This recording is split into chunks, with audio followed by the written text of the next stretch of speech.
দুটি বাস পাওয়া গিয়েছে কালিয়াকৈরে, কিন্তু বাস দুটি ফাঁকা বইছে এবং ঠান্ডা বাতাস বইছে। তো আমাকে চালু করে যেতে হবে বাড়িতে, এমন গরম পড়েছে। তো লেবুর শরবত খাওয়া ছাড়া উপায় নেই। আসসালামু আলাইকুম, আশা করি সকলেই ভালো আছেন। আলহামদুলিল্লাহ আমরা ভালো আছি। তো আজকে আমি চলে আসছি ময়মনসিংহ জেলায় অবস্থিত গড়গড়িয়া মাস্টারবাড়ি এলাকায়।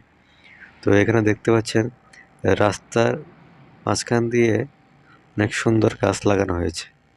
যে গাছ লাগানোর কারণে রাস্তার যে সৌন্দর্যতা সেটা অনেকটাই বেড়ে গিয়েছে। তো এই জিনিসটি দেখে আমার অনেক ভালো লেগেছে। আপনাদের কাছে কেমন লেগেছে অবশ্যই কমেন্ট বক্সে জানাবেন।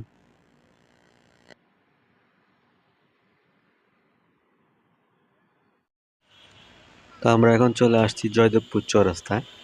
তো এখান থেকে আমাকে যেতে হবে রাস্তার ওপারে। ওপারে গিয়ে আমাকে বাসে উঠতে হবে। আমি যাব হচ্ছে গিয়ে কোনাবাড়ি। তো রাস্তার দুপাশে দেখতে পাচ্ছেন অনেক দোকানপাট বসেছে। তো দোকানপাট এখন অনেক কম, কারণ এখন সকাল বাজে 11টা। বিকালের দিকে ভালো দোকানপাট বসে। এখানে রাস্তার দুপাশে কিন্তু অনেক কিছু পাওয়া যায় দোকানগুলোতে। ছেলেদের জন্য, মেয়েদের জন্য অনেক কিছু এখানে পাওয়া যায়। এখানে দেখতে পাচ্ছেন নাকের রস। তো হাঁটতে হাঁটতে আমার গলাটা অনেক শুকিয়ে গিয়েছে। ভাবলাম একটু লেবুর শরবত খাওয়া যাক। আমি এখন সামনের দিকে যাব। লেবুর শরবতের দোকান খুঁজছি, যদি পাই তাহলে আমি লেবুর শরবত খাবো।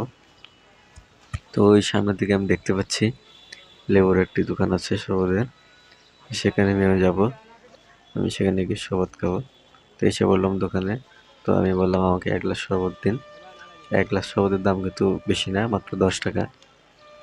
কিন্তু এই 1 গ্লাস লেবুর শরবত কিন্তু আপনার শরীরের জন্য অনেক উপকার। আর যে পরিমাণ গরম পড়েছে, তো লেবুর শরবত খাওয়া ছাড়া উপায় নেই, এটা খেতেই হবে। তো এই গরমে আপনারা যারা এখন বাইরে আছেন বা বেরোবেন, অবশ্যই লেবুর শরবত খাবেন। তো আমাদের লেবুর শরবত খাওয়া শেষ, আমরা এখন সামনের দিকে যাচ্ছি। তো আমাদের বাস সামনের দিকে আছে, সেখানে গিয়ে আমাকে বাসে উঠতে হবে। তো এখানে 2টি বাস পাওয়া গিয়েছে কালিয়াকৈরে, কিন্তু বাস দুটি ফাঁকা। তো যাত্রী ভরবে, তারপর গাড়ি ছাড়বে, নাহলে ছাড়বে না। তো আমি অনেকক্ষণ ওয়েট করার পরে ভাবলাম যে এখন উঠি। গাড়িতে কিছু যাত্রী উঠেছে, তো আমি উঠি, নাহলে পরে আর সিট পাবো না। তো তড়িঘড়ি করে আমি উপরে উঠলাম। উঠে গিয়ে দেখি যে সিট অনেকগুলি ফাঁকা আছে। তো বসে পড়লাম। বসে পড়ার কিছুক্ষণ পরে আমাদের বাস ছেড়ে দিয়েছে।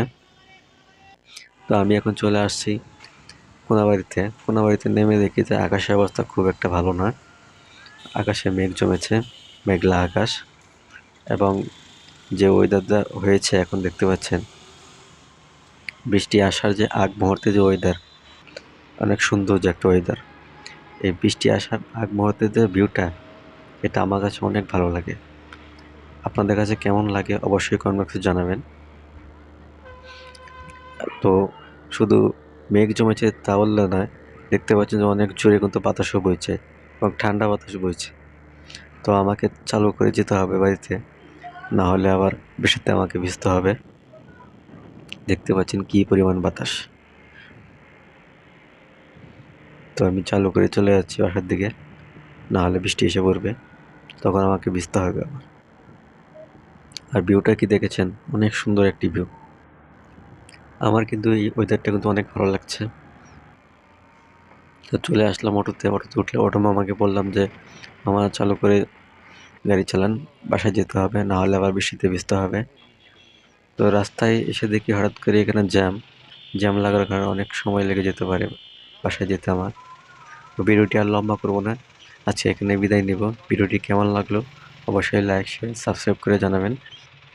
তো আজকের মতো এখানে বিদায়। সবাই ভালো থাকবেন, সুস্থ থাকবেন। আল্লাহ হাফেজ।